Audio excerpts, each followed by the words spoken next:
How to link AudioMass with external mic. First of all, open your browser and visit the AudioMass website.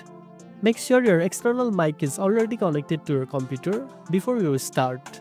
Now, click the small lock icon on the left side of the address bar where the website URL is displayed. This will open the site settings. From there, look for the microphone settings with options like Allow, Block or Ask. Set it to Allow.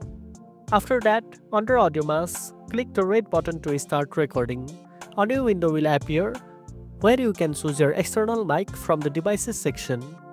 From the drop-down, select your external mic. To confirm everything is working, record a short clip and play it back.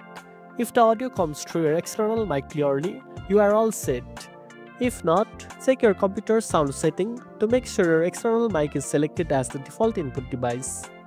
Also, try refreshing the AudioMass page and granting microphone permissions again. If the problem continues, disconnect and reconnect your mic or restart your browser. And that's it. Now you know how to link AudioMass with an external mic. If you found this video helpful, don't forget to like, share and subscribe for more tech tips. Thanks for watching and I'll see you in the next one.